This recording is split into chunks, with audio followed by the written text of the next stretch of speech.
Good afternoon. Good afternoon. Wow. Good afternoon. Good afternoon. Where's Sue when we need her? Glad y'all are out here this afternoon to join us for our Lunch and Learn program. My name is Trey Gaines. I'm director here at the museum, and on behalf of the staff, we're glad to have you with us. Before we get started, I'll give a couple of announcements for some upcoming events we've got. This weekend on Saturday, April 23rd, we're hosting what we're calling the Market Garden event. It's an event we're doing to promote and work with the Cartersville Farmers Market. Regina's here. We're glad to have you here with us. It's an event to highlight and showcase some of the foodstuffs that our local vendors and farmers create throughout the year, and we're creating a tapas-style dinner to highlight those food materials, and we're looking forward to having that. If you're interested in that, see Lauren or myself afterwards, and we can get you more information about these tickets and location and all the details about that great event we're doing. Very tasty event, I should say. Our next evening lecture will be next Thursday night, April 28th, here in this space at 7 o'clock. We'll welcome Amelia Gocheski, who is a doctoral student at Emory University. She's going to be here to talk about the Foxfire Project and Appalachian women's history. And then also coming up on May 7th, our annual 5K will take place. This will be, I believe, our 8th year to do this race. It's a unique race. If you've done 5Ks before, we have a unique route through some of the historic residential districts around Cartersville, in and around Roseline. We do that race each year in conjunction with the Roseline Mayfest.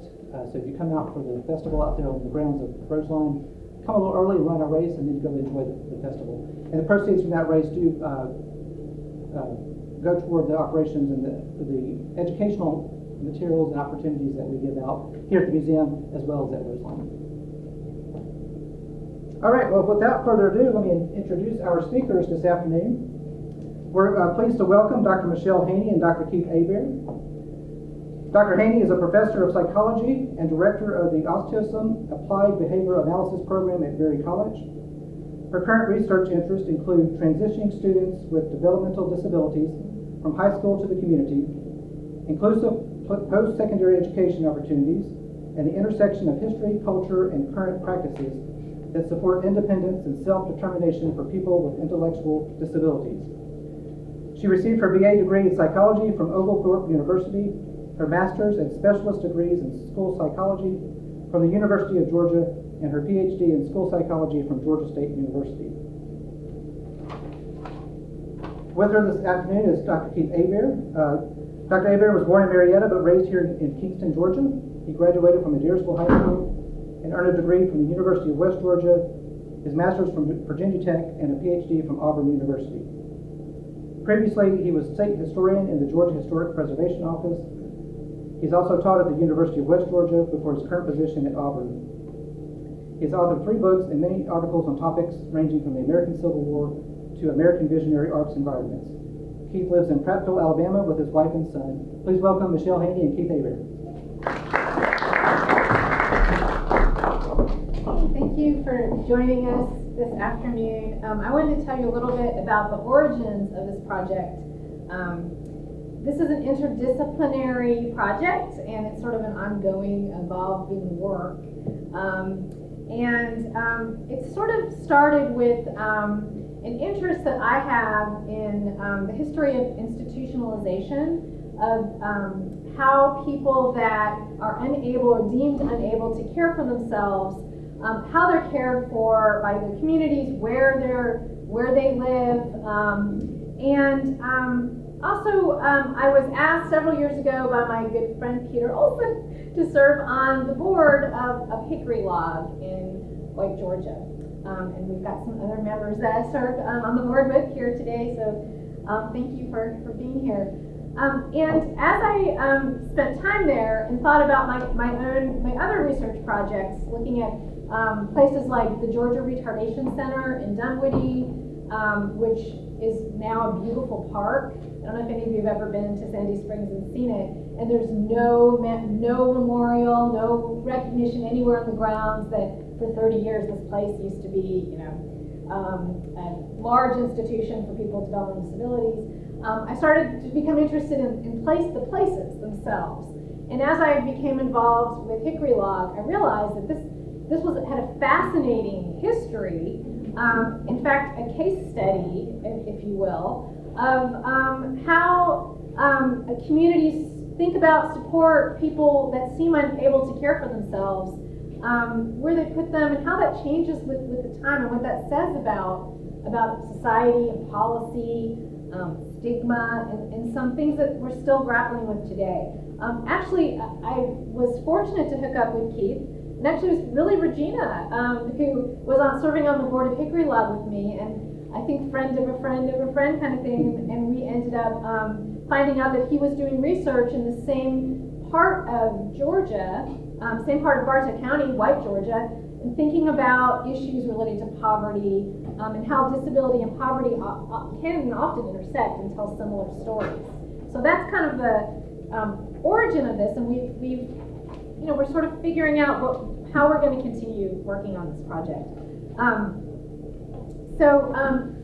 Some of the themes that this presentation, which it's kind of vast what we're trying to, I think, grapple with, and I don't know how much of this we'll be able to cover, but we're going to try to get to some of this. It's really this age-old question of whose responsibility is it to care for people that seem unable or deemed unable to care for themselves? Is it the family? What do you do if you have a family who is not able or unwilling to care for someone as they do not have the means or have barriers to being able to care for themselves? After wars, we see increased number of people with disabilities in communities. Also, a refocus on disability after big wars. Some of our great adaptive technology actually that helps lots of people after wars. It changes sometimes the way people look at disability, at least for the time period.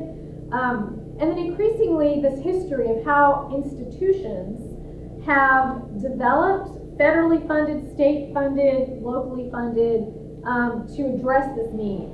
And where are these institutions? And who pays for the people who live there? Who ends up in those institutions? And is there a mechanism for re-entering society, or as Keith says, off-ramps?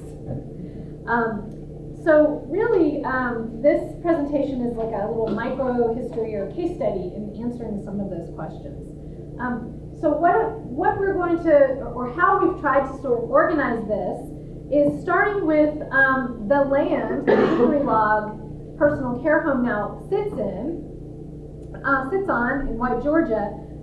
In the 1870s, it was the site of Bartow County's Pauper Farm, also called Poorhouse. There was a pauper cemetery. There's a really interesting archaeological study that was developed and is here at the Bartow History Museum, outlining who's buried there and some really interesting things about that. There was a small pox outbreak in Cass County around this time, and it may have been the site of quarantine. And also there's related stories that we probably won't get to today about the Pauper Mine. This area sat on valuable mining. Later it was found out of minerals. There were chain gangs and prison labor camps that were very nearby, and some intersection with, I think, what the story we're telling about institutionalization, how people that are deemed in need of support or to be dealt with by society. How does that happen? So I'm going to hand over the beginning of the story to Keith.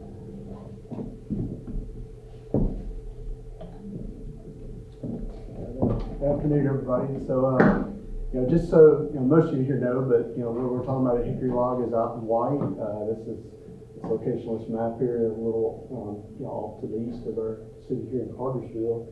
And this site today is the home of this really amazing community that we got to spend several days with and get to know the residents there, which was really incredible. And to me, as a historian, it's even more amazing to think about how far the historic roots of this place go back to the period of right after the American Civil War. And so, it's really my job to think about it in a historic context. Like, what's there today? how does what's there today connect back to a century-plus story of similar individuals and similar circumstances? And how does that story tell us something about Bartow County, about Georgia's history, America's history, and how we unfortunately sort of failed to really fully address and deal with these sorts of situations. These are sort of in the you ought to hear, who don't learn from history are doomed to repeat it. Well, we're repeating this one constantly. And so, this is certainly sort of one of those lessons. So, someone who's a historian of the antebellum South and so forth, I think it's really important to understand that there's a great myth about how Bartow County was created. There's myths about the land lottery of 1832 and what it ultimately did. That lottery was really created to try to help poor individuals and poor farmers find the wonderful lands that are in a place like Bartow County. Unfortunately, the way that was set up was a lot of folks that we're very familiar with, who the names of the streets here are after and the big lands are after. That whole system was really rigged in a way that the wealthy were able to get the choices to lands along the Etowah River Valley. And the poorer people who this whole program was really set up for ended up with much poorer lands, which is out towards White, Pine Log, some of these other places that weren't quite as desirable for sort of cotton agriculture and other things like that. Poverty was an endemic part of antebellum life for sure. They sort of fall through the cracks during that period. Number one, the U.S. Census rarely lists impoverished people. They miss a lot of people in the enumerations. It's easy to find someone that has a big giant house. Harder to find people that are squatting on other people's lands. If you're trying to imagine what that looks like today, well, think about the poverty in Cartersville today. There are people who live in tents behind retail stores and so forth, right? How do you get a census of those individuals? It'd be really hard to do. And it was even harder to do in 1850, 1860. I think it's actually a good image to think of. It's a sad image, but to imagine in the antebellum world, there were people who were very similar circumstance, living on lesser valuable land, less arable sort of land, but also living a very sort of difficult existence of homelessness, basically, during that sort of period. And if you were in that situation as a white person, it was really hard to kind of get out of it. Land ownership was the key to wealth. The land values sort of skyrocketed in Bartow County, so it was a little hard to get hold of land. If you wanted to earn a wage to go out and save your money and work really hard and go buy a farm, that was almost impossible too, because of the institution of slavery. Slavery depressed the wages for white wage earners to such a point that it was really difficult for them to cobble together income and so forth. The farm journals of this farmer, his last name is Johnson, I forget his name, I didn't write this down, but it's out towards the Pine Log area. His journals are all in the Georgia archives and so forth. If you read those, he's hiring laborers, but he's a slave owner. And he's constantly going, well, I can get a slave to do X, Y, and Z. This one task is a little too dangerous, so I'm going to go hire some poor cracker to do it. And that's what they referred to him as. That was the sort of defamatory term. And he's like, well, if I were to hire a slave to do it, I'd pay him $2 a day or something like that. But if I'm going to hire some cracker, I don't care if I'm going to pay him 25 cents a day. So that was sort of the world in which they sort of lived and inhabited. And honestly, much of the people who came to Bartow County, some of them were poor when they moved to come here. They're looking for opportunity. And many of the people who then soon left Bartow County and went further west to Alabama, where I live today, or Kansas or California, they were equally poor. In fact, when you look in the newspapers from Bartow in the 1850s, you see a problem where there is some concern that all these poor whites are leaving. They're going to California, and they're trying to figure out a way to maybe stem that tide a little bit, because the white enslavers of Bartow County were really worried about living in a world where 20% of the population is white and 80% of the population is enslaved. And poor whites, the one thing they did sort of serve as is sort of a counter sort of balance of the population a little bit against slave rebellions and things like that. And so there was this huge sort of concern about losing people. It is true, during the antebellum period, there were sort of philanthropic, church, fraternal organizations that did provide some services for the poor. But I think oftentimes that gets greatly sort of exaggerated, because we sort of see in their records some activities of what they do, but we don't really know the full scale of poverty at the time. I would say that if you take out of every 10 persons, out of every 10 white persons in the antebellum period, at least, this is a very conservative at least 4 out of 10 are in the position of poverty that I'm talking about. It was an endemic, widespread, numerous sort of problem. So it was too much for many churches to deal with. Masonic organizations had funds that they provided for the poor at times. But honestly, for the poor, it's kind of interesting. You go out to Hickory Log. Hickory Log today is kind of a self-contained community in many ways, and that's what's beautiful. These men live in a community. Poor whites back then also sort of lived in a community unto themselves. Why? Because they really weren't welcome in the larger communities of churches and so forth. When you go through the church records of 1850s Bartow County, places like New Harley that has church records, I've looked at Macedonia Church down on New Harley Road, you see poor whites in there, but you often see them coming and going in and out of the congregations. You often see them sort of being singled out for infractions in those congregations. Who's doing the drinking, who's doing the fiddling, who's doing the swearing, who's doing the things that lead you to be drummed out of a church during that time. And if you look at their economic origins, not always, but a lot of times, these people are pretty poor. And so, I think in some of these churches, the poor didn't necessarily feel welcome. They certainly didn't have the economic means to contribute to the church, but they also at times were their behaviors were sort of regulated within the church. That sort of paternal way of, oh, you poor cracker, this is how you should act, this is the deference you should have, you shouldn't be drinking. Elite people, they can drink all they want, but you poor white person, you don't need to be drinking. And so, you see them being singled out a lot. And I did this, and this is kind of controversial, but I even looked at baptism records. Who goes in the water first, who goes in the water last.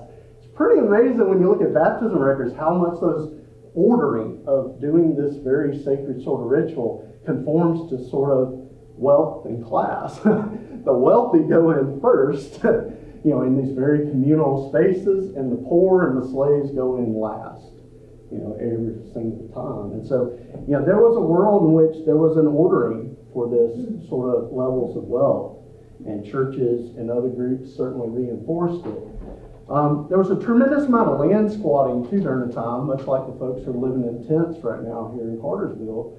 Back during the antebellum period, there would have been a lot of folks wealthy folks, take like the Tumlins, buy thousands of acres of land, the Tumlins, the Barnsleys, the Howards, big families, the Burges, come to Bartow only to discover, there are people already living on this land. Not just American Indians, who they had to clear them off too, but there are poor whites here just set up shop, maybe, cleared out an acre or something like that.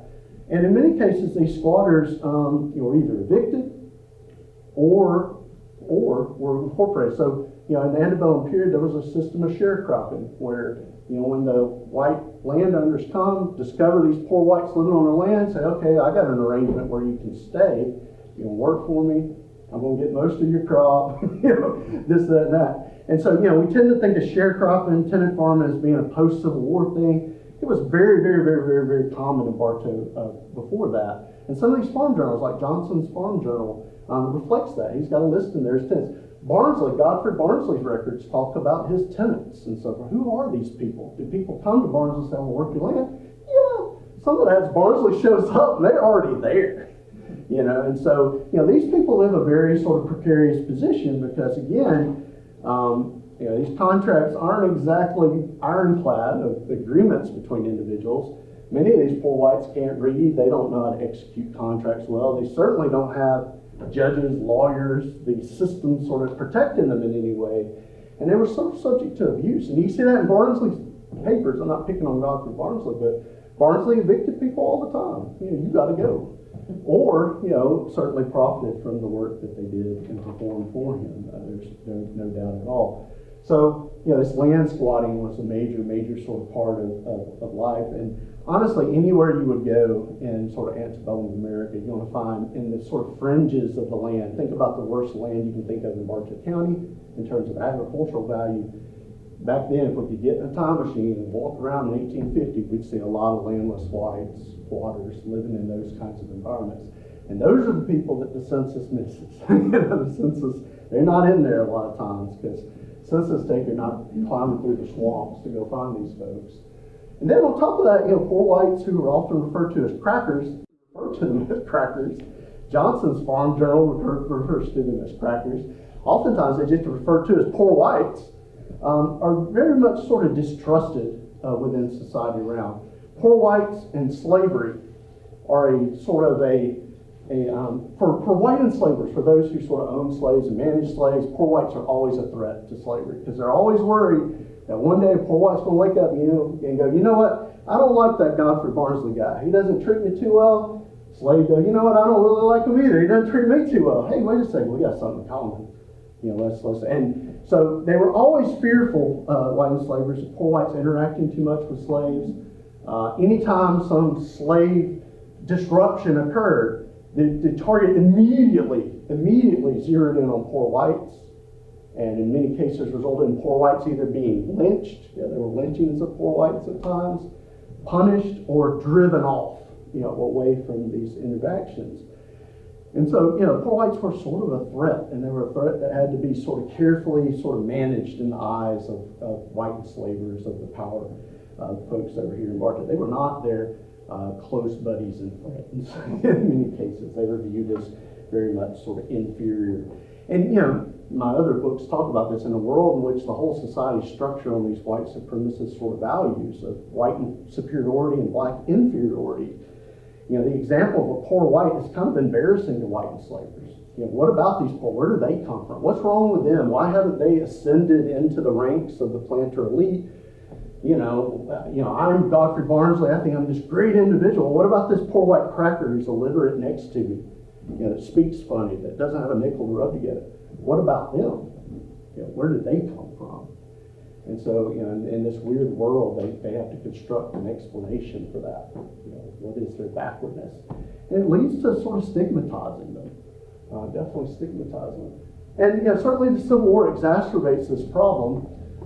In the Civil War, when the Confederate Army forms, you do see, if you look at, any of y'all have done any Confederate research, when you look at the Confederate muster rolls, you see a lot of names on there that you can't find in the census. Good luck finding them. You know why? Yeah, because they're poor whites. Now they're getting a check, or at least supposedly getting paid from the Confederate government. So, the Civil War allows us an opportunity to see some of these folks kind of come out and also see their actions. A lot of these folks serve, a lot of them desert, a lot of them hide out the entire war.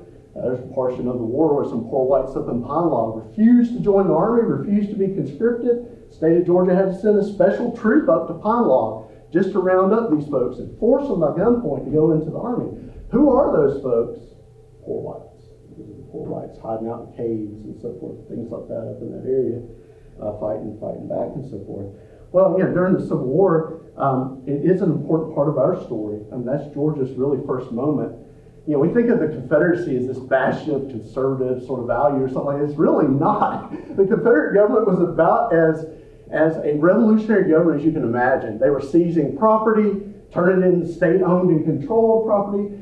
First government to have conscription in the United States. You're going in the army whether you want it or not.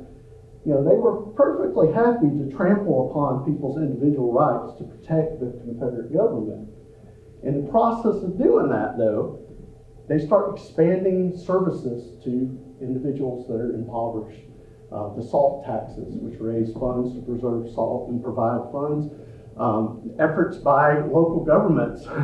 All of a sudden they realize, there's a lot of Confederate widows from the poor who need support now that they've died in masses up at Antietam and Gettysburg. And there are moments in the war where Bartow County loses hundreds of men in a day.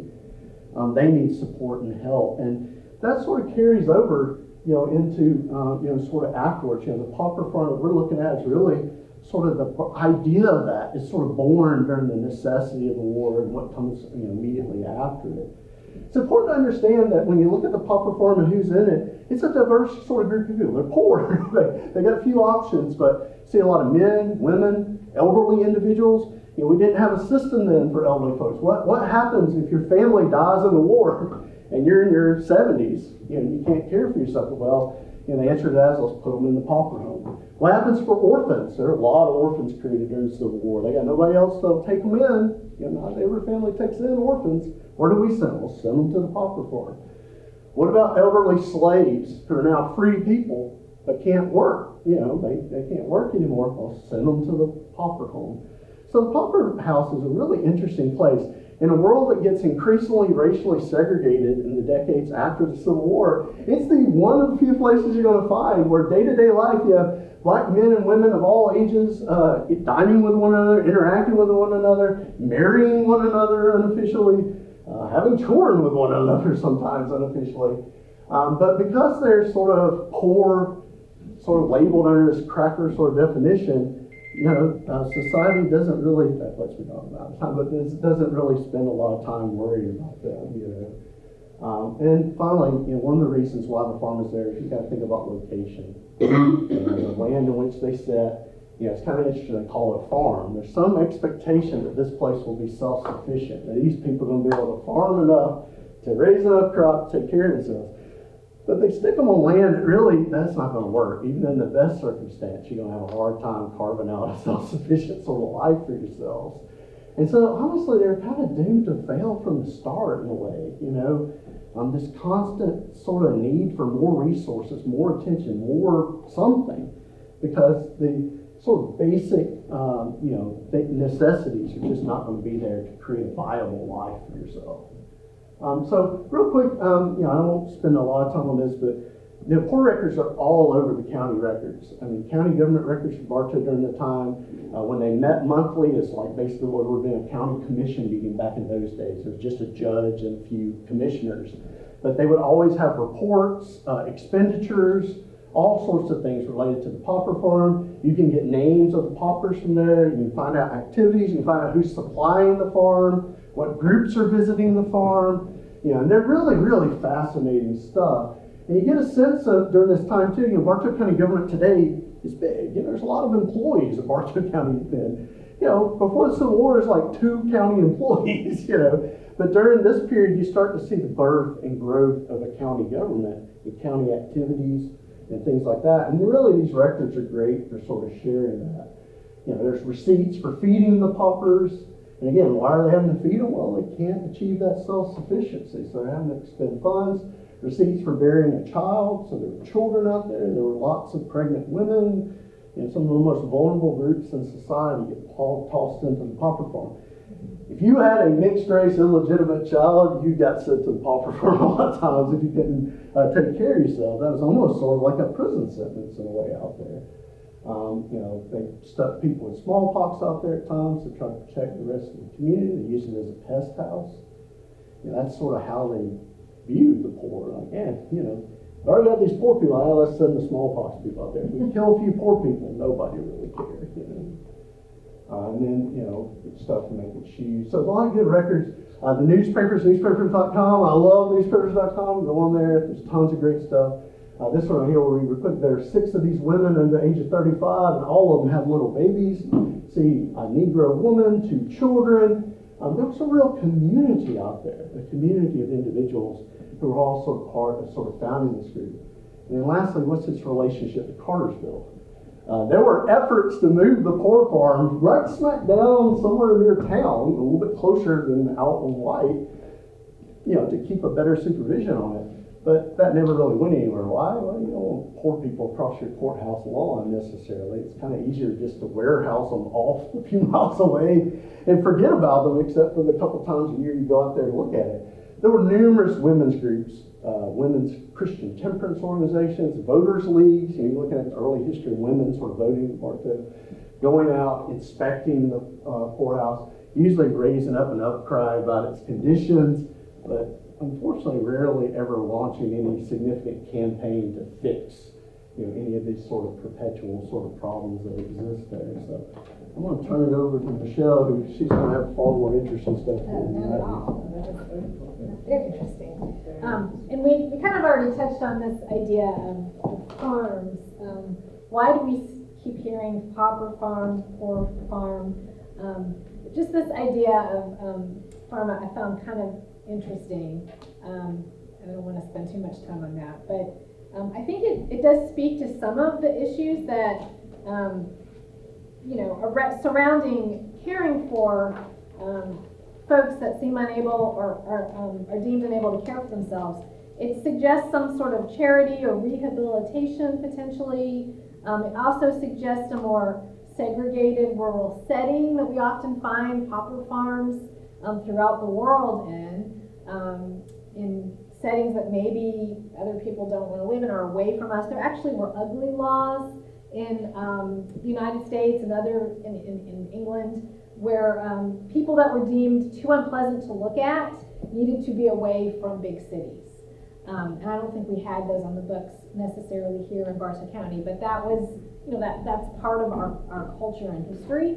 Unfortunately, as Keith said, we never really realized this goal of sustainability. People that are put on farm-like settings without enough resources, there's people that have all kinds of barriers to being self-sufficient, physical, cognitive, age, other having to care for young children, and then, farming in a rocky kind of poor agricultural kind of place. Also, this idea that the leaders of the community that created the poorhouse understood this idea of farms. This was part of their day-to-day life. They were landowners, so this made sense as a way of trying to, how are we going to deal with this community, these people? When we talk about this with my students in my history of institutionalization class, some of my students also have suggested maybe a metaphor of farm animals, people that just don't really have rights, that kind of just have to do what they're told to do, might also lend itself to this concept of farm. But this idea of self-sustainability, of working the land, kind of has continued with this place where the poorhouse was. In the 1970s, we're going to talk, try to get there quickly, when the poorhouse changed from the old folks' home to the Hickory log vocational home for young men with developmental disabilities. One of the founding families, Al Munn, talked about this hope to grow shrubs and sell pecans off the trees to generate money for the home, to make it, again, self-sustainable. And today, the master gardeners had planted blueberry bushes with the hope that the men living at Hickory Log today would work, would collect berries, would work with the plants, would sell the berries, and it was a really cool idea, but there just wasn't enough interest among the men. There wasn't enough support from the staff as a skeleton crew. Financial issues are always have the legacy of the places that have been in that land. They eventually had to be taken away because there wasn't enough people to take care of them. I wanted to just briefly give a little historical and policy context. In the United States, this is something that I don't know how the feel of the eugenics movement, how contemporary it might feel to some when they learn about it. But historically, we had this period after the Civil War where there was this belief that you could put people in certain kinds of short-term institutional settings and they would be rehabilitated, could come back into society. But around the late 1800s, early 1900s, we see this surge in the United States really impacting policy. From the writings and policy ideas stemming from Francis Galton's work on social Darwinism. He's the cousin of Charles Darwin, and these beliefs that, like, if we don't identify people that have the genetic propensity to weaken our bloodline in a society, then nationally we're going to be at risk. We're going to be easy to conquer, and we're going to not be able to produce innovative things. And it really, this idea of social Darwinism really took off in the United States. So I don't want to spend too much time on that, but this policy was not implicit, it was explicit. So it informed institutions now became not short-term places to rehabilitate people and get them into the community, but long-term warehouses to keep people segregated. In fact, we had sterilization laws across the nation and in Georgia where millions of people were institutionalized, people that were mentally ill or had cognitive disabilities. and sterilized without any kind of consent. So that's the backdrop, and that really only ended at the end of World War II, because Hitler was very taken with those ideas, and it really inspired his work to extinguish and murder people that believed were not would jeopardize the German bloodline. So when we look at the history of institutionalized living throughout the United States, initially, as I said before, we thought of it as progressive. People could get rehabilitated. Often these were in segregated rural farm kind of settings. The pauper farm kind of falls in that kind of idea. And then we start to see these long-term prison-like warehouses for people. So that's kind of our backdrop here. Also, I want to just mention, in 1842, we have one of the largest hospitals for people that are mentally ill or have mental health needs in the country, and that's in Milledgeville Central State Hospital. And that was a place that you see reference to when we think about who was in the poorhouse.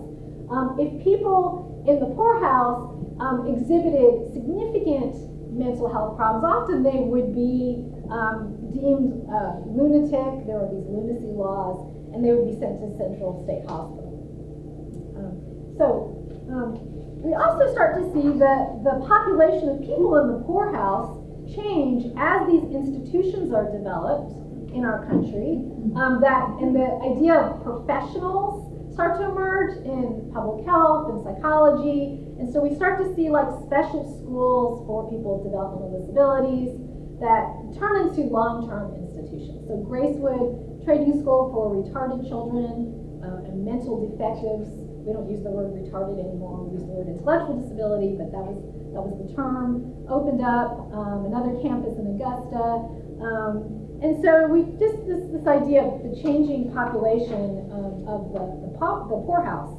I mentioned that we had these sterilization laws. I just giving you a little context there. So here's a period of time. Keith and I found a lot of information about the pauper farm poorhouse. Then in 1930, we see that land is repurposed to just deal with the indigent poor of Bartow County. And it becomes sort of repurposed and renamed, and a new facility is built because it was extremely dilapidated, terrible, horrifying conditions when it was the pauper farm. And it becomes the Bartow County home, and later known as the old folks home. And you'll see lots of references to that in newspapers and things like that. There's a national conversation at this time about people that work so hard all their lives and now they're poor and no one can take care of them. They shouldn't have to be among the morally decrepit and the people that have other problems. So what's left is just the indigent elderly. And so this land becomes repurposed. Still in the sort of outskirts, same land, similar kinds of settings.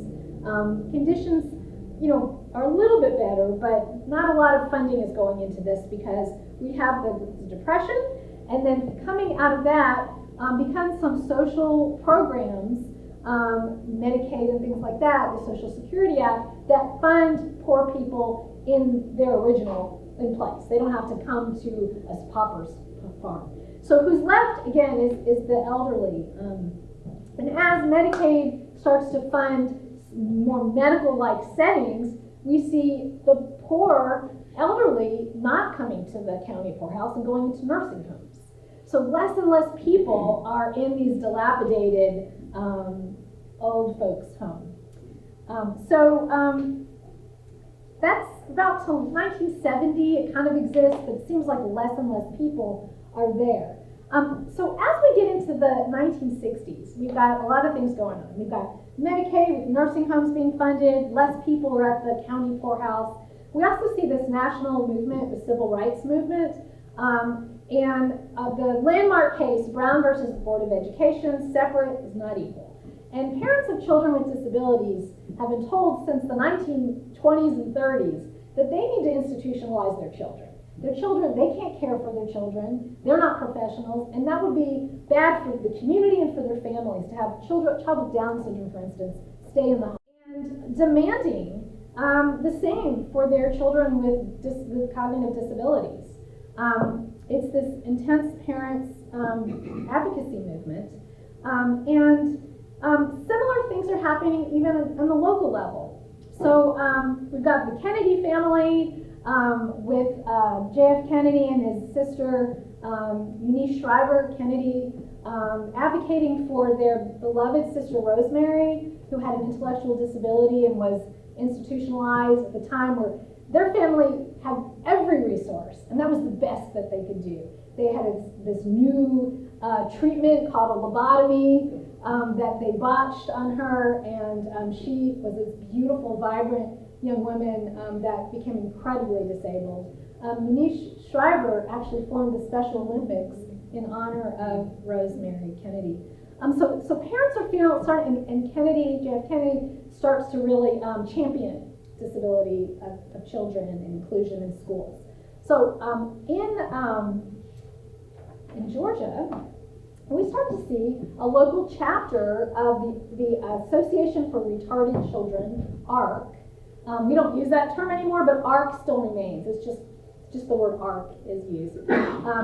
And they want to figure out how to support children with disabilities in Bartow County. The Munn family, Sarah and Al Munn, are members of First Presbyterian Church. They're leaders in the community. They found this innovative inclusive Sunday school for children with disabilities. And they work with other families in this local chapter of the ARC to put together this proposal. Could they create a school for, they're working in the community to include children with disabilities in schools. And this is about the time that special education comes to play with IDEA, the Individuals with Disabilities Education Act. It's federal funding of special ed in 1975. So this is all happening about this time. So in 1970, the Munn family and other parent advocates work with the local government to lease basically the old folks home to make this Hickory Log vocational school for young men 16 to 30 with cognitive disabilities for $1 a year, the lease. And they are trying to garnish, and these are people that are really leaders and respected people in the community. They want their son Ray, who has Down syndrome, to live there, and they want to support training so that in 4 years, their initial goals were that men would live there for 4 years, and then they would transition back to the community to work and be part of the community. Very progressive idea, and really innovative for the time and where living here. So there was lots of excitement about that. Here's an article in 1970. You can see, and sorry, I didn't think I mentioned, this is a bust of Al Munn that today is actually in Hickory Log. We see celebrations, ceremonies. This is an article in the Herald Tribune. Old folks home may become vocational school, and they're handing the the county commissioner of the time, Wayne Self, is handing over documents to Al Munn. Here he is. And then this is the president of the local chapter of ARC, Lula Davis, also an educator, special education teacher. And so this is pretty exciting. The goal is to offer Christian agricultural vocational training to mentally retarded youth at a minimal cost. And they do have a good bit of community support. And quite frankly, they've always had good community support here in Bartow County. This is just a picture, I think it's Carol Flowers, but I'm not sure if that's right, of the early executive director. It's probably a promotional kind of picture. And this is one of the young men that lived in Hickory Log for many years. And you can see he's wearing a Hickory Log t-shirt. Money was always tight, still is, at Hickory Log. There's articles where Mr. Munn is asking his congregation, First Presbyterian, if they'll place the school on their budget for the first year, and I believe they did. $25,000, anticipating financial challenges, in the hope that eventually they'd become self-sustainable. Many of the men that ended up at Hickory Log did not have significant financial support, and it was always the goal not to make that an issue. So from the start, it wasn't just for wealthy people to be there.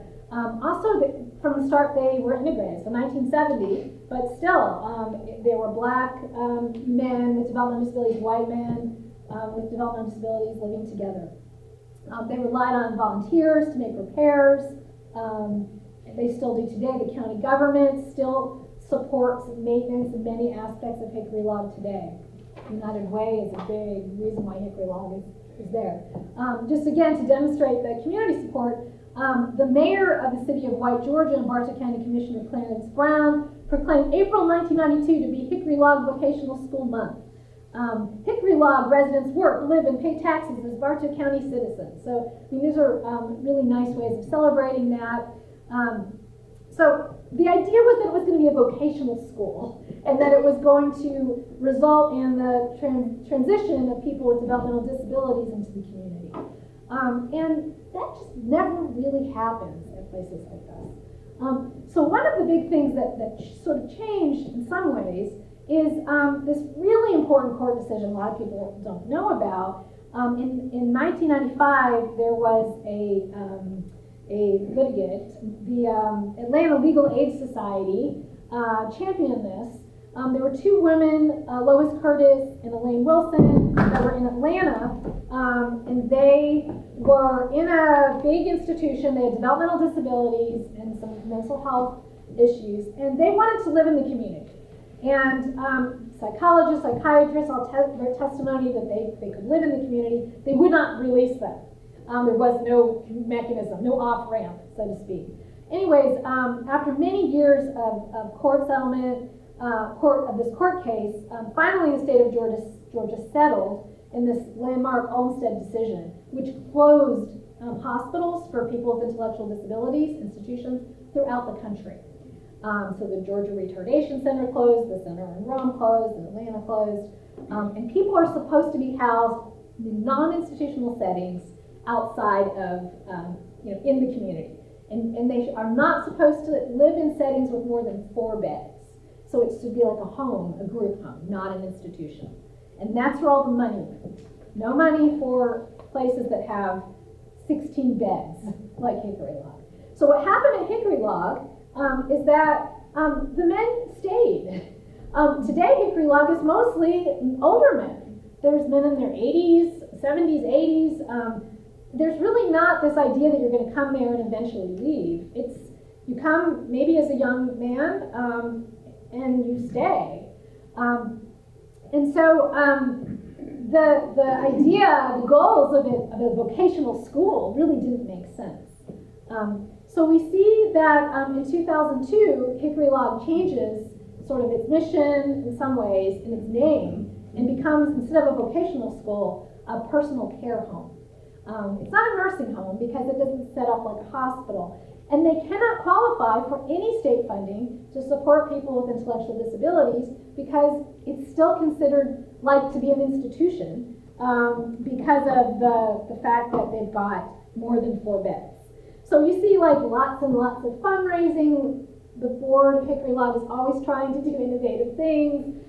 This is the 50th year of Hickory Log Jubilee. So these are pictures that were publicly posted. That's why I felt like I had to put them in my presentation.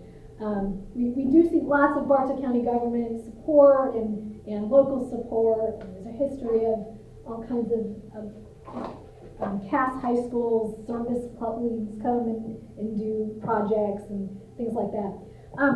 So that's a bit about the story of Hickory Log, and there's a lot more to say. We've got some ongoing current issues in terms of reflecting what's happening in the greater society, segregation versus inclusion of the community. A related talk that probably we don't have time for today is this idea of like, why are people ever put in any institution? And it's because they can't support themselves. They don't have meaningful work. So how do you get people employed? To me, that's really almost like the byline of the story.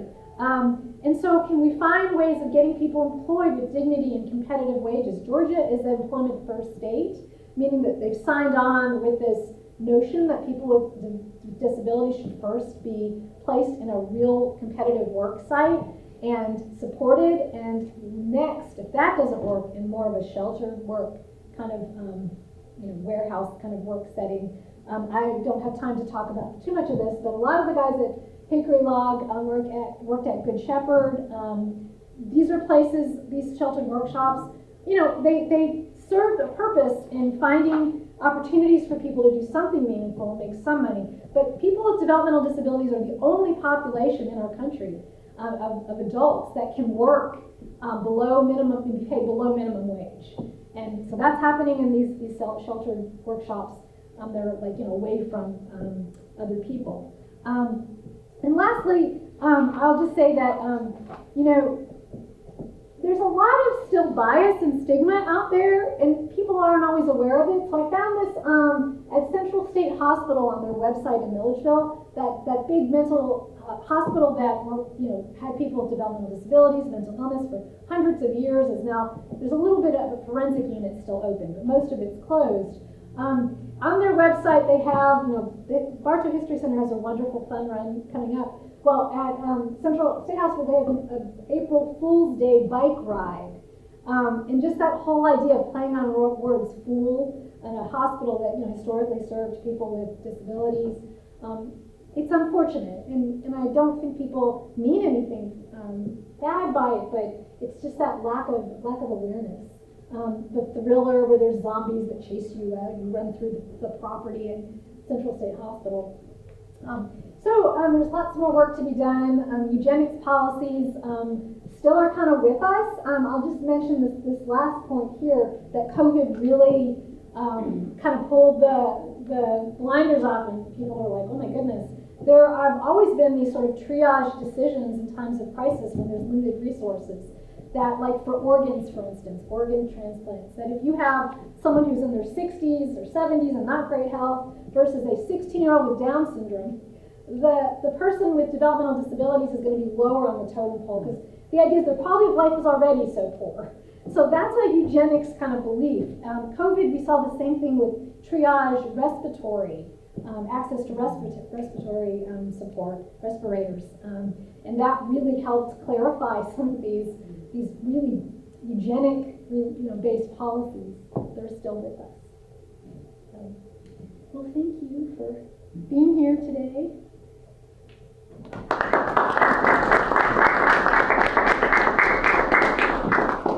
Any questions? Is there any movement for legislation to change on that? We're on the institutionalized. That just seems so. In the funding for community housing, the time period that we're in right now is very focused. I think we're in a place where we're very focused on inclusion and community-based services. But the research and the money hasn't gone into figuring out how to deliver those effectively. So if you have someone that's medically fragile, for instance, how does a community-based support give them 24/7? But so many horrible things also have happened in institutions. And so right now, I'd say the legislation is more focused on just how to create more. And I didn't mention that even for those community houses that are unlike Hickory Log, there's 6,000 people waiting for vouchers for those. So there isn't even enough of those to go around. It's just odd to me that they can close those institutions like in Milledgeville, and then your prisons are overpopulated. Yes. I just can't even. Today's institutions are nursing homes and prisons. That's where those people have ended up. Even young people in nursing homes. Homeless. And homeless, yeah. Right. Yeah, no. And I will say that I do believe that advocating for people with intellectual disabilities is like almost, I don't know about last, but it's one of the slower to gain excitement movements in this time of social reckoning. We just advocating for people with cognitive, they're often voiceless, literally, like some of them don't speak, and I only half jokingly say it's a whole lot easier to raise money for dogs and children than it is for special needs people. I mean, Especially adults. Yeah. Yeah. Who's working on that fundraising for Hickory Law, for example? We've got it, one of the leaders Well, in our, our Kevin Barnes is the executive director out there, and as she mentioned, our biggest source of revenue, one of our biggest sources of revenue is United Way. United Way is very generous for us. We do get some money from the residents because most of the gentlemen that are out there are on Social Security disability.